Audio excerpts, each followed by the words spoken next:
दोस्तों, इंडिया में ऐसी बहुत सारी जगहें हैं जहां पर गर्मियों में घर की छत का टेम्परेचर 60 डिग्री या उससे भी ऊपर पहुंच जाता है। और जब ऐसा होता है then most of the solar panels lose efficiency at high temperatures. Hello दोस्तों, आज के इस वीडियो में हम ये पता लगाएंगे जो लोग गर्म इलाकों में रहते हैं और सोलर लगवाना चाहते हैं तो वो सोलर पैनल में ऐसी क्या चीज देखें कि उनके सोलर पैनल्स इस गर्म इलाके में भी सही ढंग से काम करें, उनकी परफॉर्मेंस बनी रहे, पावर आउटपुट बनी रहे। और साथ में ये भी पता लगाएंगे ऐसे कौन से सोलर पैनल्स के ब्रांड हैं जो इस गर्म इलाके के लिए सूटेबल हैं। तो चलिए दोस्तों, पता लगाते हैं कि ऐसी क्या चीज है जो कि सबसे इंपॉर्टेंट चीज जो कि सोलर पैनल में हमें देखनी चाहिए उन लोगों के लिए जो कि गर्म इलाकों में रहते हैं। Temperature coefficient of power. दोस्तों, जैसे जैसे सोलर सेल का टेम्परेचर बढ़ता है, सोलर पैनल्स सोलर सेल को जोड़ के बनाए जाते हैं। जैसे जैसे सोलर सेल का टेम्परेचर बढ़ता है, उसकी पावर आउटपुट धीरे धीरे ग्रेजुअली डिटैरिएट रिड्यूस होने लग जाती है। ये मानते हैं कि 25 डिग्री सेल्सियस से ऊपर अगर एक एक डिग्री टेम्परेचर बढ़ रहा है तो सोलर पैनल की आउटपुट धीरे धीरे रिड्यूस होती जाती है। और वो कितनी आउटपुट रिड्यूस होगी वो हमें बताता है temperature coefficient of power. Temperature coefficient of power minus में रिप्रेजेंट किया जाता है कुछ इस तरीके से, जैसे -0.4% per degree Celsius. Minus sign बताता है कि पावर लॉस होगा। परसेंट पर डिग्री सेल्सियस मतलब कितना परसेंट रिड्यूस हो जाएगी पावर अगर पर डिग्री राइज, हर एक डिग्री राइज होता है तो कितना पावर रिड्यूस हो जाएगी। जैसे for example -0.4% per degree Celsius. इसका मतलब यह है कि अगर किसी सोलर पैनल का temperature coefficient of power -0.4% per degree Celsius है तो हर एक डिग्री राइज होने पर वो अपना पी मैक्स का 0.4% लूज करता चला जाएगा। पावर लॉस का अगर हमें पता लगाना है तो कुछ इस फॉर्मूले से हम पता लगा सकते हैं। Power loss in terms of percentage is equal to cell temperature -25 degree Celsius, जो कि स्टैंडर्ड टेम्परेचर कंडीशन हम लेके चलते हैं, into temperature coefficient of power. तो चलिए इसको एक एग्जांपल से समझते हैं। Let's say cell temperature goes up to 45 degree Celsius. Solar panels हैं जो कि सोलर सेल्स के बने हैं, वो बाहर लगे हुए हैं और पता लगा हमें कि सेल का टेम्परेचर 45 डिग्री सेल्सियस हो गया। हम देखें स्टैंडर्ड टेम्परेचर से ये 20 डिग्री सेल्सियस ज्यादा है, तो cell temperature -25 degree Celsius that is 45 -25, 20 degree higher है देन इट्स स्टैंडर्ड टेम्परेचर। अगर इस सोलर पैनल का temperature coefficient of power is -0.4% per degree Celsius, तो हम क्या करेंगे, इस इंक्रीज जो कि 20 डिग्री सेल्सियस है उसको 0.4% से मल्टीप्लाई करेंगे तो हमें पता लगेगा 8% पावर सोलर पैनल ने लूज कर दी अपनी पी मैक्स की। फॉर एग्जाम्पल, अगर वो सोलर पैनल 100 वॉट का है और उसका temperature coefficient power is -0.4% per degree Celsius और सेल टेम्परेचर 45 डिग्री सेल्सियस पहुंच जाता है, तो वो अपना पी मैक्स का 8% लूज कर देगा। यानी कि अगर वो 100 वॉट का है तो वो 100 वॉट बना के 92 वॉट्स आपको देगा। So this is how temperature coefficient of power हमें बताता है कि एक सोलर पैनल कितनी पावर लूज करेगा अगर उसका सेल टेम्परेचर एक पर्टिकुलर वैल्यू पे पहुंच जाता है। तो अगर किसी का टेम्परेचर कोफिशिएंट ऑफ पावर कम होगा किसी सोलर पैनल का तो वो कम पावर लूज करेगा। लेट्स से अगर किसी का temperature coefficient of power is -0.4% per degree Celsius, जैसे जैसे सेल टेम्परेचर बढ़ेगा उसकी पावर लॉस कुछ इस तरीके से बढ़ता जाएगा। और वहीं दूसरी तरफ अगर टेम्परेचर कोफिशिएंट पावर कम है किसी दूसरे सोलर पैनल का तो उसके अंदर पावर लॉस कम होगा। कुछ इस तरीके से आप देख सकते हैं ऑरेंज बार से। पावर लॉस तो होगा, लेकिन जिस सोलर पैनल का टेम्परेचर कोफिशिएंट पावर ये मैट्रिक्स जितनी कम है उसमें पावर लॉस उतना कम होगा। तो अगर आप गर्म इलाके में रहते हैं तो आपको ये देखना होगा सोलर पैनल के अंदर कि उसका टेम्परेचर कोफिशिएंट पावर कैसा है। कम है तो वो चीज बढ़िया है। अब एक चीज जो कि ज्यादातर बायर्स कंफ्यूज हो जाते हैं सेल टेम्परेचर और एम्बिएंट टेम्परेचर के बीच में। चलिए इसको कुछ इस एग्जांपल से समझते हैं। मान लिया कि आप कार के अंदर बैठे हैं और जो कार के शीशे हैं वो ऑलमोस्ट क्लोज्ड हैं। आपको कार के अंदर ज्यादा गर्मी लगेगी, टेम्परेचर इनसाइड द कार आपको ज्यादा फील होगा बजाय टेम्परेचर आउटसाइड द कार। जो टेम्परेचर है आउटसाइड द कार वो किसकी वजह से है, वो एयर अराउंड द कार, उसको हम बोलेंगे एम्बिएंट टेम्परेचर। जबकि कार के अंदर जो टेम्परेचर है वो एम्बिएंट टेम्परेचर नहीं है, वो कार का टेम्परेचर है। और वो किस वजह से है, कार के जो शीशे हैं वो हीट को ट्रैप कर लेते हैं, सनलाइट के अंदर हीट भी होती है, वो हीट को ट्रैप कर लेते हैं जिसकी वजह से कार का टेम्परेचर बढ़ जाता है। कुछ यही होता है सोलर पैनल्स के केस में।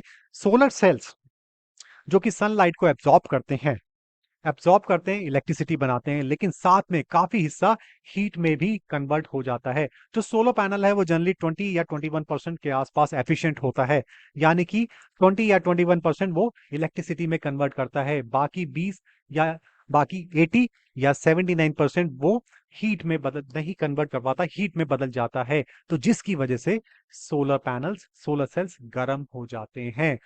और इसके अलावा विंड की स्पीड पे भी डिपेंड करता है। अगर आपके घर के आसपास अगर विंड स्पीड अच्छी है तो वो सोलर पैनल्स को ठंडा करने में मदद करते हैं, जिसकी वजह से सोलर सेल का टेम्परेचर कम हो जाता है। अगर आपका माउंटिंग टाइप कैसा है, उसके बीच में गैप कैसा है, वो भी इस पे भी डिपेंड करता है। अगर सोलर पैनल्स के बीच में गैप ऑप्टिमम है तो उस गैप में एयर सर्कुलेशन बनी रहती है, कन्वेक्शन करंट बने रहते हैं, जिससे सोलर पैनल ठंडे होते रहते हैं। और साथ में सोलर सेल्स के ऊपर ग्लास लगा होता है। ग्लास सनलाइट को एब्जॉर्ब भी करता है और साथ में हीट भी ट्रैप कर लेता है, जिसकी वजह से सोलर सेल का टेम्परेचर और बढ़ जाता है। और डार्कर बैक शीट्स ज्यादा हीट को ट्रैप करती हैं। रूफ का कैसा मटेरियल है, कंक्रीट है या मेटल की है, इस पे भी डिपेंड करता है कि सेल का टेम्परेचर कैसा होगा। तो ये सारे फैक्टर्स मिलके एक सोलर सेल के टेम्परेचर को डिफाइन करते हैं। जितनी ज्यादा सनलाइट होगी उतनी ज्यादा उतना अच्छा भी परफॉर्म करेगा, लेकिन साथ में उतनी हीट भी जनरेट होगी। तो ये सारे फैक्टर्स हमें समझने चाहिए अगर आप गर्म क्लाइमेट में रहते हैं और एक सोलर पावर सिस्टम लगाना चाहते हैं। अब मैं आपको बताता हूं सेल टेम्परेचर और एम्बिएंट टेम्परेचर के बीच में क्या रिलेशनशिप है। एम्बिएंट टेम्परेचर जो हमने अभी डिस्कस किया, हमारे आसपास की जो एयर है उसका temperature, that is ambient temperature, जो कि हम पता लगा सकते हैं डे टू डे बेसिस में, हम डिस्कस भी करते हैं। अखबार में जो आता है वो एम्बिएंट टेम्परेचर आता है, इंटरनेट में भी हम एम्बिएंट टेम्परेचर देख के पता लगा सकते हैं। तो अगर हमें अपने सोलर पैनल का जो सेल से बने हुए हैं उसका टेम्परेचर पता लगाना है तो उसका फॉर्मूला कुछ इस तरीके से है। टेम्परेचर सोलर सेल का temperature is equal to ambient temperature plus NOCT -20 divided by 800 into G. अब ये चीजें क्या हैं? देखिए, एम्बिएंट टेम्परेचर जो कि मैंने बताया, आसपास की जो एयर है उसका टेम्परेचर, और साथ में NOCT होता है नॉमिनल ऑपरेटिंग सेल टेम्परेचर। इसका मतलब ये होता है कि अगर हम सोलर पैनल को एक रियल वर्ल्ड क्लाइमेट में रख देते हैं, एवरेज रियल क्लाइमेट में रख देते हैं, ना ज्यादा एक्सट्रीम ना हो, ना ज्यादा गर्म ना ज्यादा ठंडा, तो उस केस में जो सेल का टेम्परेचर है दैट इज 42 से 48 डिग्री सेल्सियस होता है। अगर इसकी भी एवरेज ले लो तो 45 डिग्री सेल्सियस हम मान सकते हैं। और सोलर इरेडियंस जो मैक्सिमम होती है वो 1000 वाट पर मीटर स्क्वायर होती है। तो जी की वैल्यू हमें 1000 रखनी है, NOCT की वैल्यू हमें 45 डिग्री सेल्सियस रखनी है, और एम्बिएंट टेम्परेचर हम पता लगा सकते हैं अपने एरिया का क्या है नेट से या अखबार से देख के, और उसके बेसिस पे हमें पता लग जाएगा हमारे सोलर सेल का टेम्परेचर क्या होने वाला है। इसको चलिए एक एग्जाम्पल से समझते हैं। सबसे पहले, वो लोग जो गर्म इलाकों में रहते हैं, नॉर्थ वेस्टर्न इंडिया जो है वो सबसे गर्म रहता है बाकी इंडिया के मुकाबले, बाकी इंडिया के जो हिस्से हैं उसके मुकाबले। हरियाणा, पंजाब, गुजरात, राजस्थान और कुछ हिस्सा जो वेस्टर्न हिस्सा है मध्य प्रदेश का, वो काफी गर्म है बाकी हिस्सों के मुकाबले। अगर हम बात करें, यहाँ पे समर में टेम्परेचर जो है 45 से 51 डिग्री सेल्सियस के बीच में पहुंच जाता है। 45 और 51 की अगर मैं एवरेज लूं दैट इज 48। ह्यूमिडिटी जनरली लो होती है और डस्ट स्टॉर्म्स आते हैं, और रेन यहाँ पे कंपैरेटिवली कम होती है बाकी हिस्सों के मुकाबले। तो हमें डस्ट स्टॉर्म्स पे ध्यान रखिए और इस टेम्परेचर पे ध्यान रखिए 45 से 51 डिग्री सेल्सियस। अब हमें पता लग गया जो हमारा एम्बिएंट टेम्परेचर है 45 से 51 के बीच में है, दैट इज इसकी एवरेज हम ले लेते हैं 48 डिग्री सेल्सियस। एम्बिएंट टेम्परेचर मुझे पता लग गया है। अब मैं एम्बिएंट टेम्परेचर की वैल्यू यहाँ पे पुट कर देता हूं। NOCT इज 45 डिग्रीज और G इज 1000 वाट पर मीटर स्क्वायर। अब ये सारी वैल्यूज अगर हम पुट कर देते हैं तो मेरे पास मेरे सेल का जो टेम्परेचर है वो 79.25 डिग्री सेल्सियस निकल के आता है, लगभग 80 डिग्रीज के आसपास। तो आप देखिए, अगर एम्बिएंट टेम्परेचर आपका 48 डिग्रीज सेल्सियस है तो आपका सेल का टेम्परेचर 80 डिग्री सेल्सियस तक जा सकता है। तो इस टेम्परेचर पे पावर लॉस बहुत ज्यादा होने वाले हैं आपके सोलर पैनल्स के, अगर उसका टेम्परेचर कोफिशिएंट ऑफ पावर कम ना हुआ तो। और साथ में ये भी हमें देखना होगा इतने हाई टेम्परेचर पे क्या आपका सोलर पैनल काम कर पा रहा है कि नहीं कर पा रहा, वो कैसे पता लगाएंगे? क्या उसकी जो रेंज है, टेम्परेचर रेंज, ऑपरेटिंग रेंज है या नहीं, इस रेंज में काम कर पाएगा कि नहीं कर पाएगा, तो ये भी हमें देखना होगा। अब आप देखिए, जब आपका सेल टेम्परेचर 80 डिग्री सेल्सियस पहुंच जाएगा, तब टेम्परेचर कोफिशिएंट पावर के हिसाब से कितना लॉस होने वाला है। अगर आपके सोलर पैनल का temperature coefficient power -0.4% per degree Celsius है, उस केस में आपके पी मैक्स का 22% होने वाला है। लेकिन अगर आपके सोलर पैनल का टेम्परेचर कोफिशिएंट पावर -0.35% पर डिग्री सेल्सियस है, तब आपके सोलर पैनल का लॉस पी मैक्स का -19.25% होने वाला है। इसको इस तरीके से मान लो, अगर आपके पास 100 वाट का सोलर पैनल है और उसका temperature coefficient is -0.4% per degree Celsius, तो वो आपको 80 डिग्री सेल्सियस जब सेल टेम्परेचर होगा, तब आपको 100 वाट नहीं मिलेगी, तब 100 - 22 यानी कि 78 वॉट्स वो बना के देगा। जबकि अगर टेम्परेचर कोफिशिएंट पावर -0.35% पर डिग्री सेल्सियस है, उस केस में वो आपको 100 - 19.25, दैट इज 80.75 वॉट्स बना के देगा। तो इस तरीके से टेम्परेचर कोफिशिएंट पावर हमें बता देता है कि हमारे सोलर पैनल में से कितनी पावर लूज होने वाली है, उसका सेल टेम्परेचर अगर हमें पता लग जाए। जितना कम टेम्परेचर कोफिशिएंट पावर होगा, आपका सोलर पैनल उतना बढ़िया रहेगा। तो ये चीज हमें पता लगी कि अगर आप गर्म क्लाइमेट में रहते हैं, तो टेम्परेचर कोफिशिएंट पावर आप की वैल्यू सोलर पैनल की कम होनी चाहिए, और साथ में उसकी ऑपरेटिंग रेंज भी ज्यादा होनी चाहिए। अब हम देखते हैं ऐसे कौन से ब्रांड्स हैं, ऐसे कौन से सोलर पैनल्स हैं जो कि गर्म टेम्परेचर के लिए सूटेबल हैं। लेकिन उससे पहले भी चाह रहे हो आप लगाना चाहते हो सोलर पैनल्स, लगाना चाहते हो सोलर पावर सिस्टम लगाना चाहते हो अपने घर पर, लेकिन आप कंफ्यूज हो, आपको नहीं पता कि मेरे घर में सनलाइट इंटेंसिटी, मेरे रीजन में सनलाइट इंटेंसिटी कितनी है, मेरे बिजली के बिल के हिसाब से मुझे किस साइज का सोलर पैनल लगाना पड़ेगा। तो उसके लिए मेरे पास टूल है, दैट इज सोलर स्नैप। आप उसको देखो, मैंने लिंक दे दिया है डिस्क्रिप्शन बॉक्स में, आप उसको डाउनलोड कर सकते हो फ्री ऑफ कॉस्ट, और पता लगा सकते हो कि आपकी रीजन में सनलाइट इंटेंसिटी कितनी है, और आपके एनर्जी नीड्स के हिसाब से आपको कितने साइज का सोलर पावर सिस्टम लगवाना पड़ेगा। तो देखिए, कुछ नहीं है, आप देख सकते हो। आप अपना कंट्री सेलेक्ट कीजिए, इसमें अलग अलग कंट्रीज हैं, यूएई, ब्राजील, अर्जेंटीना, मॉरिशस, और हमारा इंडिया जो है, आप सिलेक्ट कीजिए। अगर हम इंडिया में रहते हैं, आप दैट इज ये इंडिया आपने सेलेक्ट किया, और अपनी स्टेट आप सेलेक्ट कर सकते हैं। जैसे मान लिया कोई भी स्टेट सेलेक्ट कर सकते हैं, Chandigarh, Lakshadweep, national capital territory, जो भी आपकी स्टेट है आप उसको सिलेक्ट कर सकते हैं। मणिपुर, मेघालय, मिजोरम, महाराष्ट्र, मध्य प्रदेश। अब जैसे हम national capital territory of Delhi है, वहां पे रहते हैं, तो वो हमने सेलेक्ट कर लिया। तो इस आज जब आपने सेलेक्ट किया, तो आपको उस रीजन की सनलाइट इंटेंसिटी पता लग जाएगी। जनवरी में कितनी है पीक सन आवर्स, 3.93, फरवरी में कितने हैं, पूरे 12 महीने के आपको पीक सन आवर्स देखने को मिल जाएंगे, और एवरेज पीएसएच इज 5.35। उसी तरह आप जिस स्टेट में रहते हैं, आप उस स्टेट को सिलेक्ट करके आप ये देख सकते हैं। लेट्स से आपने सेलेक्ट किया हरियाणा, आपने सेलेक्ट किया, तो आप देख सकते हैं वहां पे एवरेज पीएसएच 5.58 है। उसी तरह अगर आप गुजरात सेलेक्ट करते हैं, तो वहां पे देखेंगे आप, वहां पे एवरेज पीएसएच 6.18 है। तो ये आप देख सकते हैं। और मध्य प्रदेश आप देखेंगे तो वहां पे 5.94 है। तो इस तरीके से आप अपने रीजन में सनलाइट इंटेंसिटी कितनी है पता लगा सकते हैं। और यहाँ पे आपको रिमार्क्स भी मिल जाएंगे, जैसे your region has good solar potential. Generally 4 से 6 के बीच में अगर आपके पीएसएच हैं आपके रीजन के, तो वो बढ़िया माना जाता है सोलर के पॉइंट ऑफ व्यू से, आप सोलर पावर सिस्टम वहां लगा सकते हैं।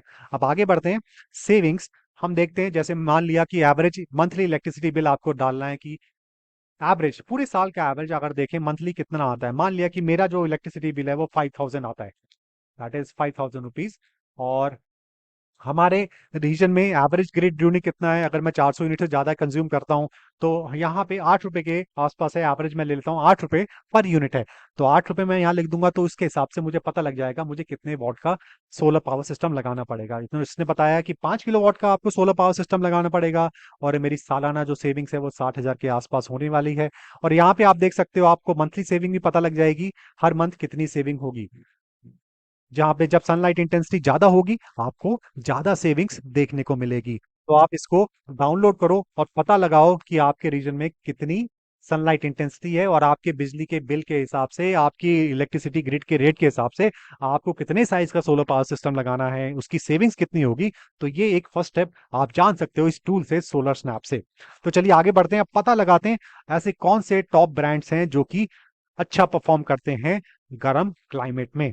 तो ये दोस्तों, ये best solar panels for hot climate आप देख सकते हो। विक्रम सोलर, जिसका टेम्परेचर कोफिशिएंट पावर इज -0.35% पर डिग्री सेंटीग्रेड, बाकियों के मुकाबले इसका कम है। और temperature operating range is -40 degree Celsius से 85 डिग्री सेल्सियस, +85 डिग्री सेल्सियस, जो कि हमें सब सोलर पैनल्स में देखने को मिल रही है।